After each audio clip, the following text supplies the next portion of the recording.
Hello guys, welcome to ज्ञान चक्षु YouTube channel. ज्ञान चक्षु यूट्यूब चैनल में आपका स्वागत है। मैं हूं दीपांशु जैन और आज हम चैप्टर 3 की लास्ट छोटी सी वीडियो होने वाली है 10-15 मिनट की। ठीक है, इसके अंदर रूरल इंफ्रास्ट्रक्चर, जीआई टैग और कुछ एमसीक्यूज़ के बारे में पढ़ेंगे। ठीक है, इसको जल्दी जल्दी कंप्लीट करते हैं ताकि हम अगले चैप्टर पे मूव कर सकें। ठीक है, तो इसमें क्या है कि भाई रूरल इंफ्रास्ट्रक्चर के बारे में पढ़ेंगे कि टोटल कितने रूरल रोड्स हैं अभी जो प्रधानमंत्री ग्राम सड़क योजना में बनाए गए हैं, या फिर दूसरे जो इंफ्रास्ट्रक्चर हैं वो कैसे कैसे हैं, उसका डेटा है, वो बस आपको याद रखना है। हो सकता है कि ये जो डिस्टेंस है पूछ लिया जाए, क्योंकि 2018 के एग्ज़ाम में, आरएएस के एग्ज़ाम में ये पूछ लिया गया था कि राजस्थान में कुल सड़कों की लंबाई कितनी है। ठीक है, टोटल सड़कों की लंबाई कितनी है, रोड लेंथ कितनी है राजस्थान में। ठीक है, तो इस तरह से आपको पूछ लिया जा सकता है, तो याद रखिए। ठीक है, तो प्रधानमंत्री ग्राम सड़क योजना में अब तक हमने राजस्थान में 2516 किलोमीटर, ठीक है, कितना 2516 किलोमीटर के ब्लैक टॉप रोड बनाए हैं, जो कि किसको लिंक करेंगे, गाँवों की कनेक्टिविटी को इम्प्रूव करेंगे। ठीक है, उसी प्रकार से एक विकास पथ स्कीम भी थी, वॉल टू वॉल विकास पथ, दीवार से दीवार विकास पथ। इसमें क्या होता है कि गाँव को, जो गाँव हैं आपके, ठीक है, उसको जो मेन स्टेट हाईवे है, ठीक है, मान लो यहाँ पे कोई विलेज है, ठीक है, और यहाँ से स्टेट हाईवे है, तो यहाँ से कंक्रीट रोड के द्वारा, ठीक है, स्टेट हाईवे और विलेज को कनेक्ट किया जाएगा इसके थ्रू, विकास पथ के थ्रू। ठीक है, जो ये रोड है इसका नाम क्या दिया गया है, विकास पथ दिया गया है। ठीक है, विकास पथ दिया गया है। ठीक है, इसकी जिम्मेदारी किसको दी गई है, तो ग्राम पंचायत को दी गई है। ठीक है, विकास पथ बनाने की जिम्मेदारी किसको दी गई है, ग्राम पंचायत को दी गई है। ठीक है, ये समझ में आ गया। विकास पथ स्कीम जनरली पूछ ली जाती है, किसी ना किसी एग्जाम में तो आई जाती है। ठीक है, रूरल इलेक्ट्रिफिकेशन, अब हमने क्या किया है कि 100% रूरल इलेक्ट्रिफिकेशन का जो एम था हमारा, उसको अचीव कर लिया है नवंबर 2022 में। ठीक है, 43,965 जो विलेज हैं उनको क्या कर दिया गया है, 100% इलेक्ट्रीफाइड कर दिया गया है। ठीक है, इसके अलावा 1,14,000 ढाणियाँ, 97.5 लाख रूरल हाउस होल्ड को भी क्या किया गया है, इलेक्ट्रीफाइड किया गया है। तो यदि आपसे पूछेंगे तो पूछेंगे भाई कि टोटल कितने गांवों को इलेक्ट्रीफाइड किया गया है या कब किया गया है, तो नवंबर 2022 में। ठीक है, अब एक एजेंसी है जो गांव में डेवलपमेंट के लिए काम करती है, उसका नाम है रूडा। ठीक है, rural non farm developed agency. अब नॉन फार्म मतलब नॉन एग्रीकल्चर रिलेटेड जितने भी डेवलपमेंट एक्टिविटीज़ होंगे वो ये एजेंसी देखती है। ठीक है, ये एक इंडिपेंडेंट एजेंसी है जिसको नवंबर 1995 को लागू किया गया था। ठीक है, एस्टैब्लिश किया गया था, कब, नवंबर 1995 को। ठीक है, इसमें क्या होता है कि जनरली ये क्या करती है, सेल्फ एम्प्लॉयमेंट है उसको प्रमोट करती है। जो आर्टिसन फैमिलीज़ हैं जितने भी हैं, जैसे आपके मान लो कि स्नेक चार्मर्स हैं, कालबेलियास, ठीक है, या फिर कथौड़ी जनजाति है जो कि क्या बनाती है, आपकी कत्था बनाती है। ठीक है, जो पान का कत्था है वो बनाती है। ठीक है, या फिर कोई मांगणियार हैं, ठीक है, या फिर कोई दूसरी ऐसी आर्टिसन फैमिलीज़ हैं, ठीक है, तो उनके लाइवलीहुड के लिए, ठीक है, उनके लाइवलीहुड और उस लाइवलीहुड को प्रमोट करने के लिए उनको सेल्फ एम्प्लॉयमेंट देती है, उनको उनके अंदर सेल्फ एम्प्लॉयमेंट को प्रमोट करती है। ठीक है, सेक्टर कुछ भी हो सकता है, वुल है, ठीक है, लेदर है, माइनर मिनरल्स हैं, ठीक है, और दूसरे जो ड्रॉट प्रोन एरिया हैं उसमें ये जनरली वर्क करती है। ठीक है, अप्रोच क्या रहती है, सब sectoral integrated cluster based approach. ठीक है, क्लस्टर बेस्ड अप्रोच, क्लियर हुआ। उसके अलावा artisan, weavers, porters, stone sculptures, ठीक है, ये जब मैंने आपको बताई दिया, उनमें स्किल ऑगमेंटेशन करना, उनका टेक्नोलॉजिकल डेवलपमेंट करना, उन्हें प्रोडक्ट डेवलपमेंट और डिज़ाइन के बारे में बताना, ठीक है, मार्केट के बारे में अवेयर करना, तो ये सब क्या है, रूडा का काम है। ठीक है, अब state plan head is the main source of funding conducting the RUDA.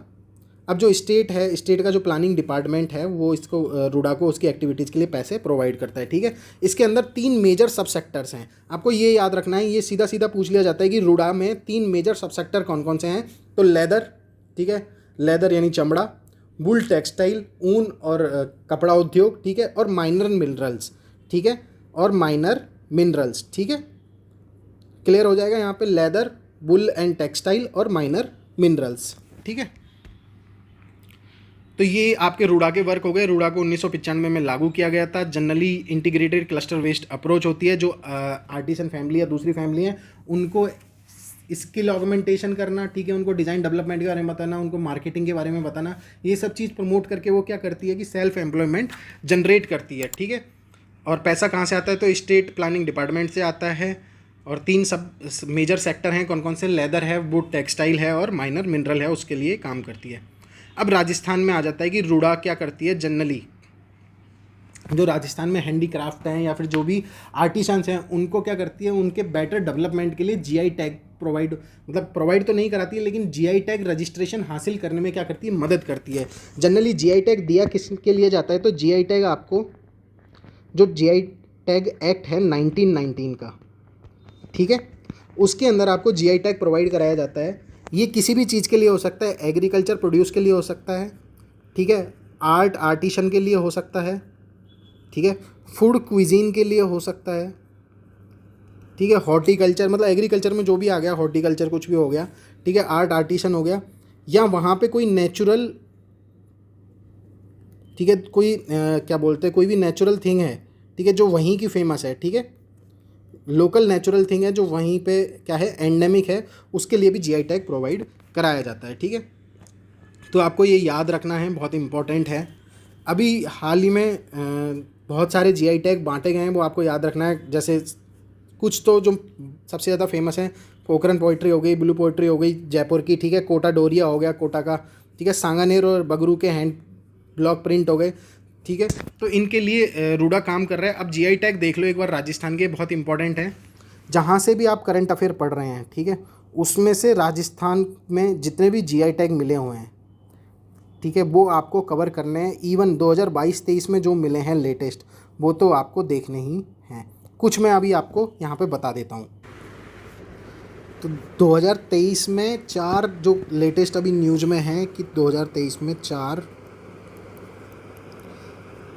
Arts को, ठीक है, क्या दिया गया है अपने यहाँ पे, जीआई टैग दिया गया है, ठीक है। आर्ट एंड क्राफ्ट लिख सकते हैं आप इसको, आर्ट एंड क्राफ्ट्स को, ठीक है, जीआई टैग मिला है। नाम बता देता हूँ मैं आपको। इसमें सबसे पहला जो बहुत ही इम्पोर्टेंट है वो है कोफ्तागिरी उदयपुर की, ठीक है, कोफ्तागिरी उदयपुर, ठीक है। दूसरे नंबर पे है बीकानेर की कसीदागिरी, ठीक है, कसीदाकारी, कसीदाकारी बीकानेर, ठीक है। तीसरे नंबर पे है इसमें बंधेज क्राफ्ट जोधपुर से, बंधेज क्राफ्ट, बंधेज की साड़ियाँ और वो सब नहीं बनता जो, ठीक है, बंधेज क्राफ्ट जोधपुर,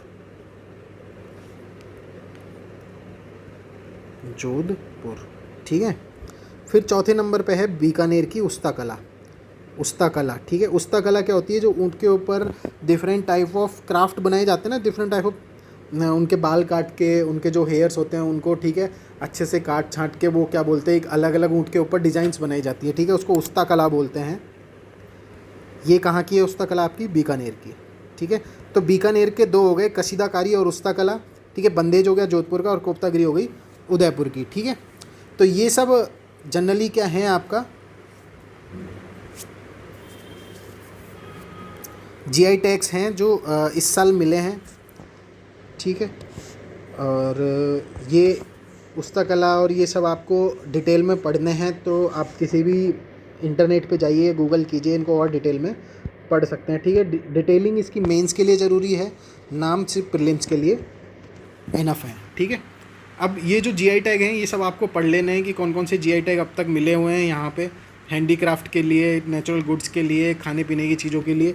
ये तो सिर्फ हैंडीक्राफ्ट के जीआई टैग हैं, इसके अलावा और भी जो जीआई टैग हैं राजस्थान के, ठीक है, उनको आप नेट पे सर्च करके, ठीक है, या फिर जो आप नोट्स फॉलो कर रहे हैं जहाँ से भी, ठीक है, वहाँ से आप इनको अच्छे से पढ़ सकते हैं। इस लिस्ट को आप एक बार गो थ्रू ज़रूर कर लेना, ठीक है।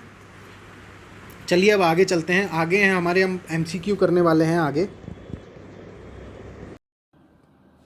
तो चलिए गाइस, अब हम इसमें एमसीक्यू सॉल्व करते हैं, ठीक है। एमसीक्यू में आपको क्या करना है कि सबसे पहले तो जनरली जो सारे एमसीक्यू हैं वो पुराने एमसीक्यू हैं जो किसी ना किसी एग्ज़ाम में आए हुए हैं, प्रीवियस एग्जाम्स में आए हुए हैं, तो उसके हिसाब से देख लेते हैं। तो सबसे पहले स्टेटमेंट पढ़ते समय हमेशा एक चीज़ का ध्यान रखिए, मैं थोड़ा सा तरीका भी बता रहा हूँ कि एमसीक्यू कैसे सॉल्व करना है, कि यदि स्टेटमेंट में कहीं भी करेक्ट इनकरेक्ट आ जाए तो उसको सबसे पहले तो गोला मार दीजिए, ताकि क्या होगा जब आप पढ़ेंगे आगे, ठीक है, तो आपको क्या होगा, क्लैरिटी हो जाएगी कि भाई मुझे करेक्ट का आंसर देना है या इनकरेक्ट का आंसर देना है। फिर उसके बाद ऑप्शंस को पढ़िए तो ईजी हो जाएगा। चलिए क्वेश्चन देखते हैं।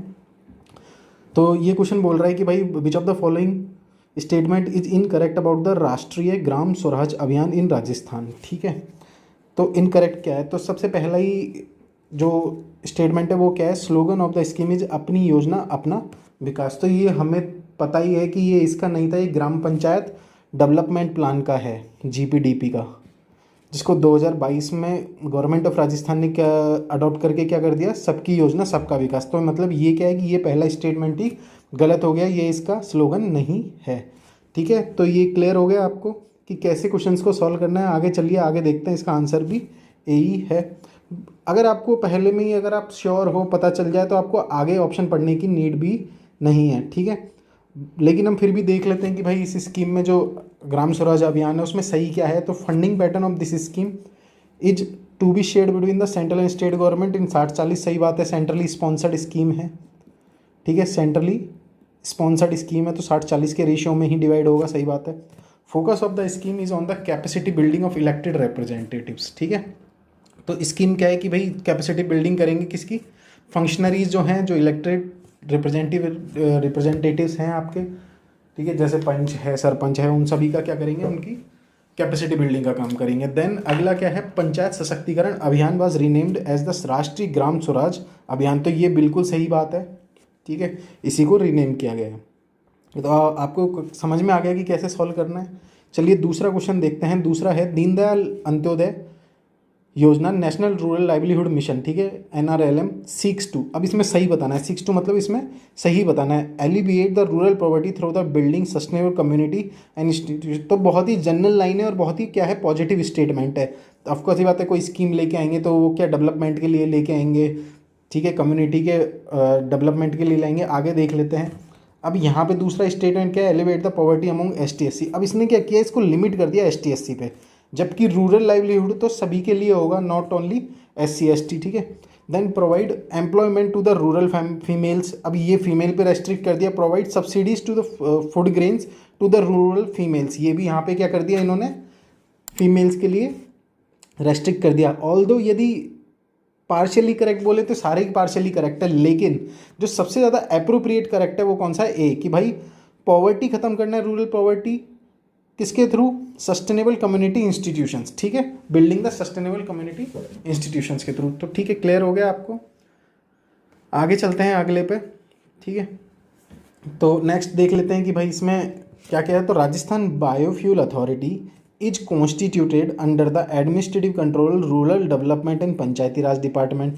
ठीक है, तो ये सही बात है, हमने बायोफ्यूल अथॉरिटी के बारे में पढ़ा ही है। ठीक है, दूसरा है Rajasthan became the first state in India to develop the biofuel policy in the year 2022। तो 2022 में नहीं, हमने 2007 में ही, 7 में तो अथॉरिटी बन गई थी और 6 के अंदर हम बायोफ्यूल एक्ट लेके आ गए थे।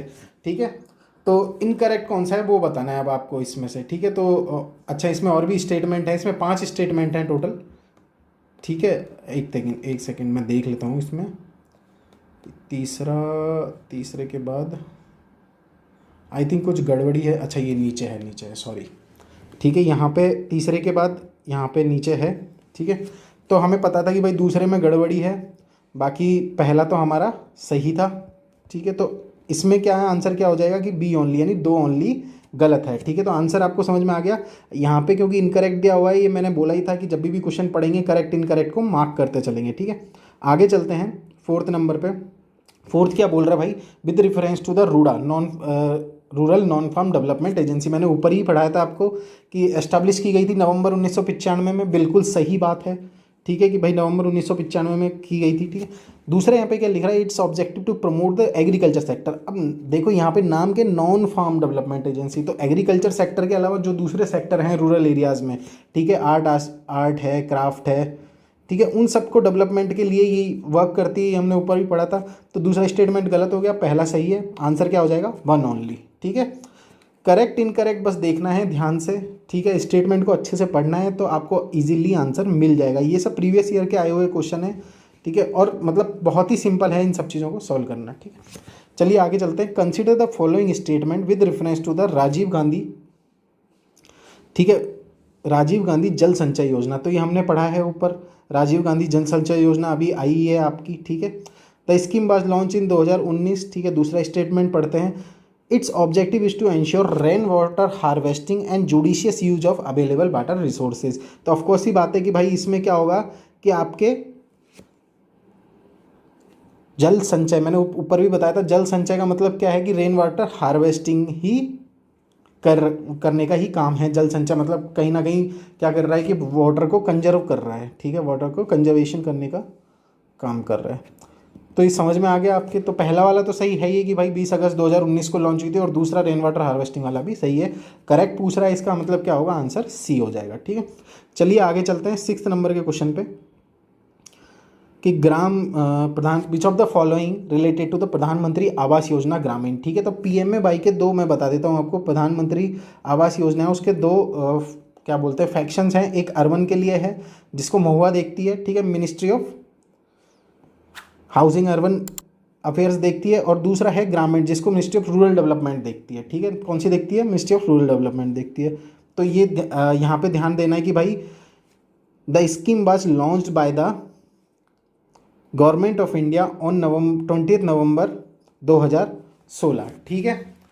तो ये शायद 2016 में ही आई थी, ठीक है। डेट तो मुझे भी याद नहीं है अभी, लेकिन अगर आप थोड़ा सा श्योर हैं कि भाई कहीं ना कहीं ये 2016 में ही आई थी। अब यहाँ पे गलत मिस प्रिंट भी हो गया, ये 20 नवंबर और मई 2016 दोनों लिख रखे हैं, तो शायद मेरे हिसाब से कुछ गड़बड़ है इसमें, ठीक है। नवंबर गलत कर दिया इसने यहाँ पे, 20 मई 2016 हो जाएगा, ठीक है।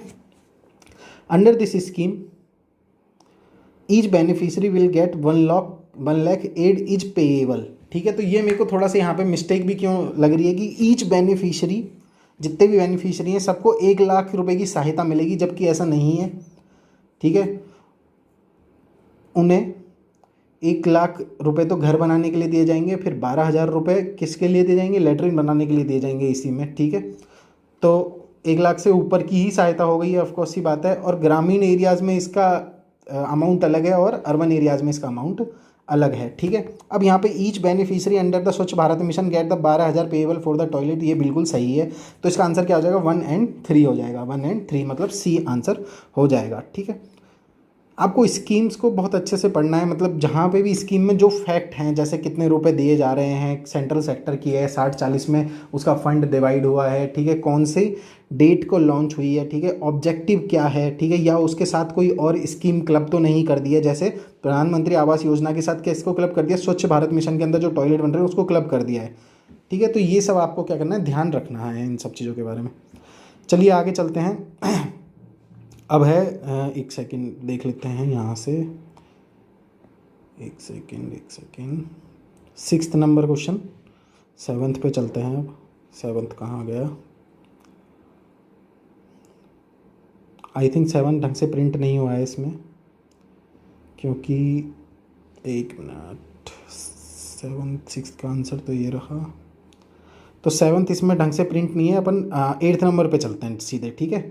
7th को एक बार सही करेक्ट करके, अच्छा ये रहा मिल गया, ठीक है, 7th में मिल गया। चलिए, consider the following area about the border area development program. अब इसके बारे में मैंने आपको फर्स्ट वीडियो में बताया था, बॉर्डर एरिया डेवलपमेंट प्रोग्राम किसका है, सेंटर का है, मिनिस्ट्री ऑफ होम अफेयर्स इसको चलाती है, ठीक है। अब 2022 से क्या कर दिया, इसको सितंबर से डिसकंटिन्यू कर दिया, क्योंकि वो बोल रहे कि भाई 2025 में हम एक होलिस्टिक प्रोग्राम लेके आएंगे, इसको हटा के, ठीक है, डिसकंटिन्यू करके। तो this program was organise during the 6th 5-year plan as a promoted program. तो ये मैंने आपको वहीं बताया था कि 1985-86 में आया था, ठीक है, ये BADP, जो कि उस समय पे टाइम क्या चल रहा था, 7th 5-year प्लान का टाइम चल रहा था, ठीक है। Nodal agency ministry of rural development, ये भी गलत है कि मिनिस्ट्री ऑफ रूरल डेवलपमेंट नहीं, मिनिस्ट्री ऑफ होम अफेयर्स है, ठीक है।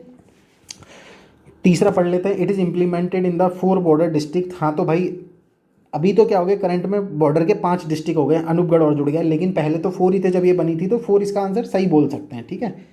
आगे चलते हैं, border area was initiated to ensure balance development of the border areas through development of infrastructure and promotion, ठीक है, of a sense of security among the border population, ठीक है। तो ये बिल्कुल इसको भी सही बोल सकते हैं आराम से। तो ये आप देखेंगे कि तीसरा चौथा क्या है आपके सही है। अब यहाँ पे पूछ क्या रहा है, यहाँ पे क्या पूछ रहा है, इनकरेक्ट पूछ रहा है, क्या पूछ रहा है, इनकरेक्ट पूछ रहा है। तो मतलब पहला और दूसरा क्या है, इनकरेक्ट है, मतलब पहला और दूसरा इसी में इनकरेक्ट है। यदि मान लो आपको चौथा भी नहीं आता या तीसरा भी नहीं आता है तो आप क्या कर सकते हैं, एलिमिनेशन के थ्रू जा सकते हैं। आपको पता है कि दूसरा तो इसमें गलत है ही, मतलब दूसरा तो आंसर होगा ही होगा, तो इसमें क्या है, दूसरा नहीं है, ठीक है। फिर यू नो वेरी वेल कि भाई बॉर्डर एरिया में, ऑफकोर्स ही बात है, बॉर्डर एरिया में जो डेवलपमेंट है उन सब चीज़ों को इंश्योर करने के लिए इनकी बात हो रही है। अब इनकरेक्ट मतलब ये चौथा सही है, ठीक है, चौथा आपका सही है, तो ये वापस से आप वही 3 ऑप्शन बच जाएंगे आपके पास इनकरेक्ट में, ठीक है। अब हम जाएंगे पहले स्टेटमेंट पे। पहले स्टेटमेंट में क्या है कि भाई 6th 5 ईयर प्लान, तो ये बहुत ही ज़्यादा इन्होंने पास दे दिया है कि मतलब 6th 5 ईयर या 7th 5 ईयर प्लान। तो जनरली क्या होता है कि पेपर में इतना पास नहीं देते हैं, ये तो क्वेश्चन अभी हमने बनाया है, ठीक है, इसलिए मैंने 6 लिख दिया है, नहीं तो आपको 9th देंगे या फिर आपको 3rd दे देंगे, 2nd दे देंगे, ऐसे मतलब दूर वाला देंगे, बिल्कुल पास वाला नहीं देंगे। तो आप इजीली पहचान सकते हैं, तो पहला भी क्या हो जाएगा, गलत हो जाएगा, ठीक है। तो पहला और दूसरा आपका गलत है, तो उसी से आप अंदाज़ा लगा लेंगे कि ए और बी में से आंसर होगा। फिर थर्ड स्टेटमेंट को और देख के हम डिसाइड कर लेंगे इजीली कि भाई ए आंसर है, क्योंकि पहला और दूसरा गलत है, ठीक है। चलें आगे। चलिए एमएलए लेड की बात हो रही है। अब एमएलए लेड ध्यान में दिमाग में आते ही आपको समझ में आना चाहिए कि जब भी एमएलए लेड आ रहा है तो पैसा कितना दिया जा रहा है, कितने साल के लिए दिया जा रहा है, ठीक है। तो ये आपको क्या होना चाहिए, क्लियर होना चाहिए कि कितना पैसा दिया जा रहा है, कितने साल के लिए दिया जा रहा है, कितना कितना % उसका अलग अलग कामों में यूज करना है, ठीक है। तो ऑब्जेक्टिव क्या है इस स्कीम का कि create local need based infrastructure, ठीक है, to create public asset of public utility and to remove the regional imbalances in the development. तो ऑफकोर्स ही बात है, हाँ भाई, जो लोकल नीड में जितने भी इंफ्रास्ट्रक्चर है, बहुत ही पॉजिटिव स्टेटमेंट है, तो इसको एक बार को सही मान लेंगे, चाहे हमें इसका एग्जैक्ट ऑब्जेक्टिव नहीं पता तब भी, ठीक है। अब यहाँ पे क्या लिखा हुआ, the scheme has been implemented in only in the rural areas of the state. अब ये देखिए आप कि only in the rural areas आ गया, तो ऐसी बात तो नहीं है, एमएलए तो अर्बन एरियाज का भी होता है, रूरल एरियाज का भी होता है, दोनों में काम करेगा, ठीक है। जहाँ पे भी किसकी ज़रूरत होगी, उसको इंफ्रास्ट्रक्चर की ज़रूरत होगी, वहाँ पे काम करेगा, ठीक है। तो दूसरा स्टेटमेंट करेक्ट हो जाता है। अब यहाँ पे पूछ भी करेक्ट रहा है, तो दूसरा स्टेटमेंट क्या हो गया आपका, इनकरेक्ट हो गया, दूसरा गलत हो गया। तो ऑप्शन देख लेंगे कि भाई दूसरा किस किस में, वो हटा दो ऑप्शन। तो हमारे 2 ऑप्शन क्या हो गए, रिमूव हो गए, सी, बी और डी रिमूव हो गए। अब आपके पास कौन सा बचता है, या तो ए बचता है या सी बचता है। तो तीसरा स्टेटमेंट भी यहाँ से रीड कर लेंगे कि at least 25% of the annually allotted amount must be recommended for the development of SC/ST habitation. तो ये क्या है, 15% नहीं है, 10 और 15% है, ठीक है, अलग अलग है, ST के लिए अलग है, SC के लिए अलग है, ठीक है। तो 25%, और ये मैक्सिमम है, एटलीस्ट नहीं, मतलब सॉरी एटलीस्ट ये, लेकिन ये 25% नहीं है, ठीक है। तो यहाँ से क्या हो गया कि आपका तीसरा भी गलत हो गया, मतलब ए वाला आपका सही है। इसका आंसर भी देख लेंगे तो ए ही है, ठीक है। हमेशा क्वेश्चन को जब भी मैं करवा रहा हूँ तो आप वीडियो को पॉज कीजिए, उससे पहले खुद सॉल्व करने की कोशिश कीजिए, फिर देखिए कि मेरा क्या अप्रोच है उस क्वेश्चन को सॉल्व करने का। तो उससे क्या होगा कि आपको और भी बेहतर तरीके से समझ में आएगा। चलिए आगे चलते हैं, 9th क्वेश्चन देखते हैं, ठीक है। वीडियो को पॉज कीजिए, सॉल्व कीजिए, ठीक है। ये हम पढ़ चुके हैं ये वाला, ठीक है, फर्स्ट वीडियो में मैंने आपको पढ़ाया था, 3rd यूनिट की फर्स्ट वीडियो में, ठीक है। चलिए मैं रीड कर देता हूँ। With reference to the Rajasthan Grameen Aajeevika विकास परिषद, यानी राजीविका जो संस्था है हमारी, ठीक है। विच of the following statement is correct, कौन सा स्टेटमेंट करेक्ट है, ठीक है। तो देख लेते हैं भाई, करेक्ट बताना है हमें, ठीक है। It was establish in the October 2010 under the administrative control of the rural development department. ये बिल्कुल सही बात है, 2 अक्टूबर 2010 को राजीविका का गठन किया गया था, ठीक है। It is headed by chief minister, बिल्कुल सही बात है। सेक्रेटरी कौन होता है इसका, जो वो क्या बोलते हैं, चीफ सेक्रेटरी को ही इसका ऑफिस सेक्रेटरी या फिर क्या बोल सकते हैं उसको, एक्स ऑफिशियल सेक्रेटरी बोलते हैं, ठीक है, एक्स ऑफिशियल सेक्रेटरी बोलते हैं, ठीक है। It aims to create a sustainable financial and creative base for the rural poor, बिल्कुल सही बात है, बहुत ही पॉजिटिव स्टेटमेंट है। और डी है ऑल ऑफ द अबव। तो ऑफकोर्स ही बात है कि आपको पहला फैक्ट पता है, दूसरा पता है, और तीसरा बहुत ही पॉजिटिव स्टेटमेंट है, तो हम उसी के साथ जाएंगे। या फिर आपको 2 भी पता है तो आप डी आंसर सीधा ऑल ऑफ द अबव लगा सकते हैं, ठीक है। क्लियर हो गया। चलिए आगे चलते हैं। अब इसमें क्या है कि कंफ्यूज होने में सबसे ज़्यादा जो आदमी इस क्वेश्चन में कंफ्यूज होगा वो किस में होगा, ये 2010 में। ये हेडेड बाय चीफ मिनिस्टर तो बहुत सिंपल है, लेकिन 2010 जो इसका एडमिनिस्ट्रेटिव कंट्रोल है उसी के अंदर आप सबसे ज़्यादा कंफ्यूज रहोगे। तो इस चीज़ को आपको ध्यान से इन फैक्ट्स को क्या करना है, याद कर लेना है, ठीक है। चलिए लास्ट क्वेश्चन की तरफ बढ़ते हैं, हमारे लास्ट ही है ना, नहीं, एक और है, ठीक है। चलिए सेकंड लास्ट क्वेश्चन पे चलते हैं। तो जो मनरेगा है उसके रिस्पेक्ट में बताना है कि भाई कौन सा स्टेटमेंट सही है, ठीक है। यहाँ पे करेक्ट स्टेटमेंट को गोला कर लिया। अब स्टेटमेंट देख लेते हैं। Under this 100 days of the assured employment is provided to every rural person during the financial year, ठीक है। चलो 100 days ऑफ क्या एम्प्लॉयमेंट, ठीक है। अब यहाँ पे एक वर्ड आ रहा है एवरी रूरल पर्सन, ठीक है। तो ये हो सकता है कि इसकी वजह से गलत हो, आगे पढ़ेंगे, ठीक है। At least 1/3 of the beneficiaries of this scheme will be women, ये तो बिल्कुल हमें पता है कि बिल्कुल सही है, ठीक है। आगे चलते हैं, आगे रीड करते हैं इसके बारे में, ठीक है। क्या है, there is a provision to give employment allowances if employment is not available within the period of 10 days after the applying, ठीक है। तो ये यहाँ पे गलत हो जाता है। ये 7 days का है कि अगर 7 दिन, 15 दिन के अंदर अंदर यदि आप उसको उसकी एप्लीकेशन को कंप्लीट नहीं कर पाते या उनको एम्प्लॉयमेंट प्रोवाइड नहीं करा सकते, ठीक है, नहीं करा पाते, तो आपको क्या देना होगा, एक रोज़गार भत्ता देना होगा, ठीक है। तो इस तरह से तीसरा आपका गलत हो जाता है। तीसरा गलत होते ही हमारा क्या कटता है कि 2 कट जाते हैं। अब यहाँ पे 2 स्टेटमेंट रह गए, 1 और 2, ठीक है। तो इसका आंसर क्या आना चाहिए, अब यहाँ पे ये है कि every rural person during the financial year, ठीक है। अब यहाँ पे अगर एवरी रूरल नहीं आना चाहिए, यहाँ पे आना चाहिए था एवरी अनएम्प्लॉयड पर्सन, ठीक है। एवरी अनएम्प्लॉयड रूरल पर्सन आना चाहिए था। तो पहला स्टेटमेंट भी क्या हो जाएगा, आपका गलत हो जाएगा। तो इसका आंसर क्या होगा, बी आंसर होगा, ठीक है। यहाँ पे नीचे ए दिया हुआ है, आप इसको काट के क्या कर लेंगे, बी कर लेंगे, ठीक है। कभी कभी हो जाती है गलती क्वेश्चन बनाने वालों से, ठीक है। बी कर लेंगे, ठीक है। ये शायद टाइपिंग वालों ने हो सकता है कि लिख दिया हो। तो ये क्वेश्चन बहुत अच्छा था। आगे चलते हैं 11th क्वेश्चन पे। With reference to the Mahatma Gandhi Adarsh Gram Yojana, बहुत ही इंपॉर्टेंट, ठीक है। कौन सा स्टेटमेंट क्या है, करेक्ट है, करेक्ट। चलिए आगे देखते हैं। The scheme was launch on the 27 नवंबर 2019। तो आपको पता है कि ये स्कीम तो 2015 में ही लॉन्च कर दी गई थी। तो इसका मतलब क्या हो गया, पहला स्टेटमेंट तो सीधा सीधा गलत हो गया, ठीक है।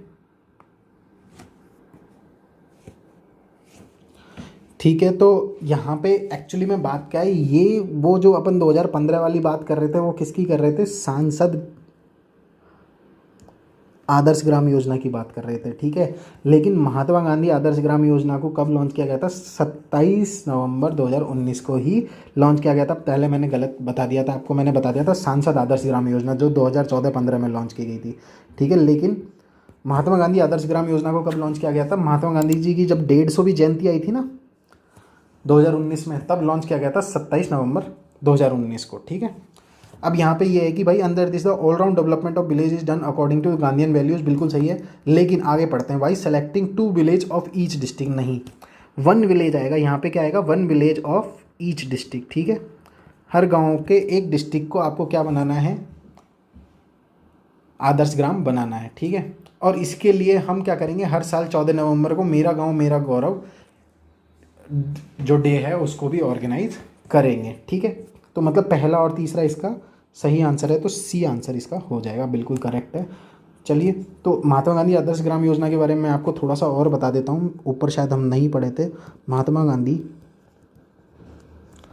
आदर्श ग्राम योजना,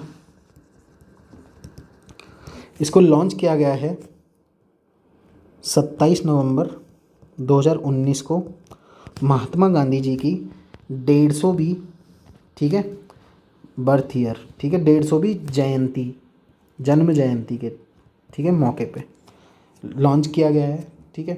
इसमें क्या करेंगे कि हर ज़िले से 1 विलेज फ्रॉम 1 डिस्ट्रिक्ट, ठीक है, 1 विलेज फ्रॉम 1 डिस्ट्रिक्ट आप क्या करेंगे, सेलेक्ट करेंगे और इसको एक मॉडल विलेज के रूप में, आदर्श ग्राम के रूप में क्या करेंगे, बनाएंगे, विकसित करेंगे, मॉडल विलेज बनाएंगे, ठीक है, कन्वर्ट इनटू मॉडल विलेज। इसके अंदर आपको जनरली करना क्या है, तो इसके अंदर जितने भी जो आदर्श ग्राम थी, सांसद आदर्श ग्राम में जो जो काम कर रहे थे वही सब इसके अंदर करना है अपन को। जैसे इंफ्रास्ट्रक्चर डेवलपमेंट हो गया, इंफ्रास्ट्रक्चर डेवलपमेंट हो गया, ह्यूमन डेवलपमेंट हो गया, ठीक है, कृषि फैसिलिटीज़ हो गई,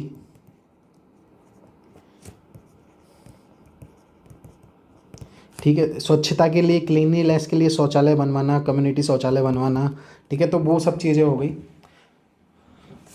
और इंस्टीट्यूशनल डेवलपमेंट हो गया, इंस्टीट्यूशन डेवलपमेंट, आंगनवाड़ी और जो दूसरे इंस्टीट्यूशन हैं उनको डेवलप करना। तो इस तरह से हमने क्या किया है कि इस योजना को बनाया है, ठीक है, फॉर्मुलेट किया है। हाँ, और इसमें ये भी था कि हर साल जितने भी आपके नेशनल क्या बोलते हैं फेस्टिवल आ रहे हैं, जो त्यौहार होते हैं अपने, कौन से तो जैसे गणतंत्र दिवस, स्वतंत्रता दिवस हो गई, महात्मा गांधी जयंती हो गई, ठीक है, तो इन सबको बहुत अच्छे से सेलिब्रेट किया जाएगा। इसी के साथ साथ जो 14 नवंबर का दिन है, ठीक है, उसको मेरा गांव मेरा गौरव दिवस करके ऑर्गेनाइज किया जाएगा हर साल, ठीक है। तो ये आपकी महात्मा गांधी सांसद आदर्श ग्राम योजना थी, इसको आप लिख लीजिए, ठीक है, ये इंपॉर्टेंट है, इस साल पूछी जा सकती है पेपर में, ठीक है। तो ये हमारा तीसरा चैप्टर ख़त्म होता है। Thank you very much.